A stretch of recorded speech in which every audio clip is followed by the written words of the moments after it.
Hello, hi everyone. Welcome to RiTdoh YouTube channel page. This is Suprit CD. Today we are going to study the Trinity initial grade 4th piece, that is March Time.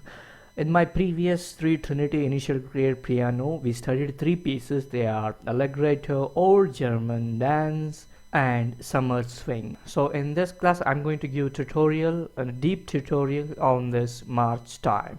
So first let me play this March Time at the given tempo, that is 116 beats per minute.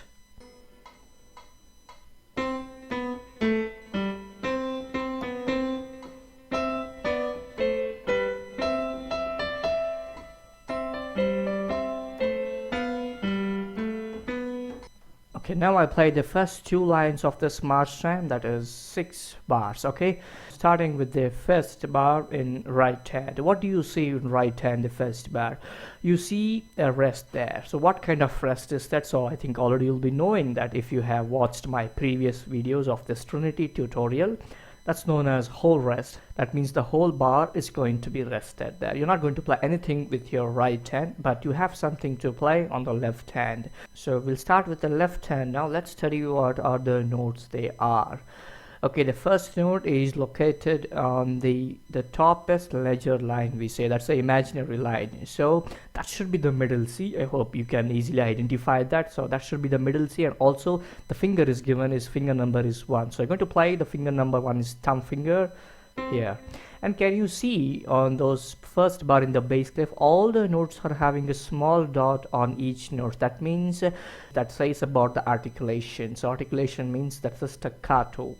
That means you're not going to play those notes for the smooth connections connected, but they are detached notes. So instead of playing like this, C, B, A, G, instead of playing like that, you have to play like C, B, A, G, so that there is no connection from one note to the other note. And also if you see the dynamics, that says the F, that means it's forte, so you have to play with little loud. So it should be so as if like you are free falling your left hand on the notes. That is forte there. So first, if you find out the notes are C, B, A, G, and all are quarter notes. They are crochet, so each will take 1 beat. So if you count the beats in your mind, so 1, 2, 3, 4, C, B, A, G. Okay, that's about the first bar. And next, move to the next bar. Again, you don't have anything to play on the right hand. The whole rest is again repeated there, but you have something to play in the left. So let's find out the notes first.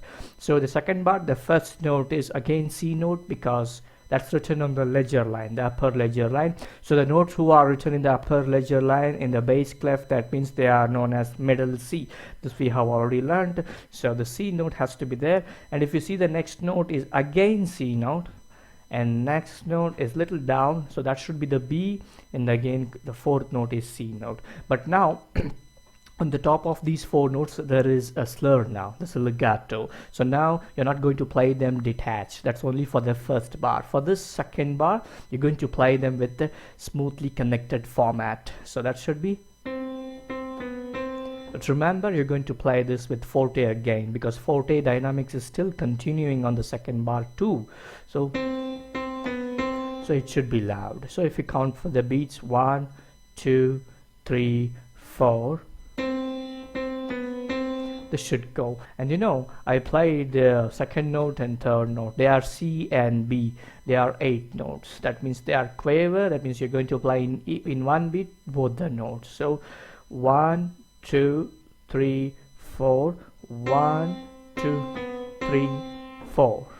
So now if you combine the first 2 bars, how it sounds: 1, 2, 3, 4, 1, 2, 3, 4, 1, 2, 3, 4. So this is how the first 2 bars sound. Let's go to the third bar now. In this third bar, so you have the notes written in both treble clef and bass clef. So treble clef, find out the notes. They are of higher octave notes, so there doesn't come to this middle octave as you see in my keyboard. So the first note is written on the 4th space.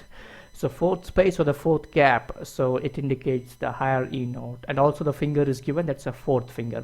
Again, the articulation is written for the both treble clef and bass clef as staccato. So I'm going to play E, the right hand I'm playing now, E staccato, and next you have the D staccato, and next you have the third space note written, that should be the C, and next you have the third line written note, that is B note. So you played E, D, C, B, you played. But if you see the bass clef, I think it has got the same, the pattern. Maybe the notes are different, but the pattern is same, I believe. So what is written in the third bar bass clef? You have the C note again with staccato, C, B, A, G. So they're all symmetrical and the same pattern. I don't think it's going to make you trouble while playing, so practicing as well. If you just bring the fourth finger of your right hand on the E note, and you bring your left hand C note with the thumb finger, here the middle C, so follow the way like this.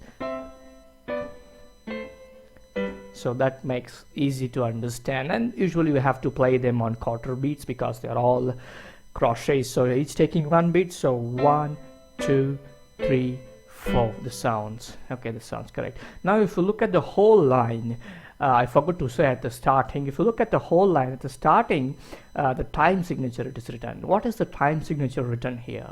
The time signature looks like a kind of C. This means it's a common time. Common time, it's nothing but it's understood that it is on 4/4 time signature. 4/4 time signature means there are 4 quarter beats in each bar, whereas each quarter note will take 1 beat. So now if you count the beats on your mind, let it be slow only starting, because if you're practicing.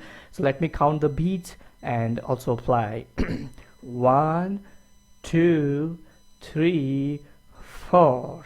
1, 2, 3, 4. 1, 2, 3, 4. 1, 2, 3, 4. So when I'm saying the numbers, the beats on my mouth, I did not get disturbed while playing also, because it's usually two works, double works.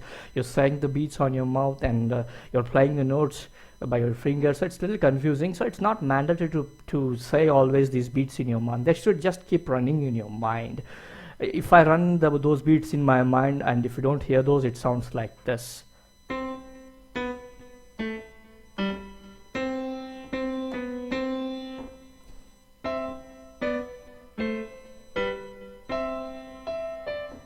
This is about the first line. So let's move to the second line now. Second line starting with the fourth bar. So first its work is to identify the notes of fourth bar in both treble clef and bass clef.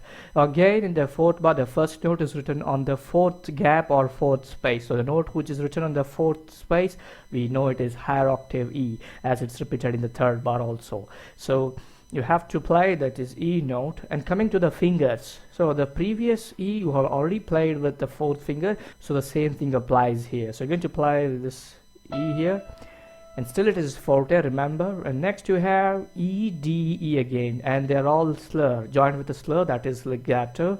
E, E, D, E. So on the third beat, on the last beat, you played that E note, and what is there on the fourth beat? The fourth beat, you see a kind of weight signature. You know what does that mean? That is nothing but a quarter rest. That means there's rest for 1 beat. So only for 3 beat your notes are playing. On the fourth beat, you don't have anything. It's complete silence in both treble clef and bass clef. So it should be and rest. And you have the left hand bass clef. What you have is C note, and it's all forte. So remember, if I say the counts in mouth, 1, 2, 3, 4. At the fourth beat, I left my fingers, I left my hand. Okay, you're going to release whatever the notes you're playing. You are not sustaining them. So now you played the 4 bars, and let's go to the 5th bar. Okay, now 5th bar, treble clef. Find out the notes.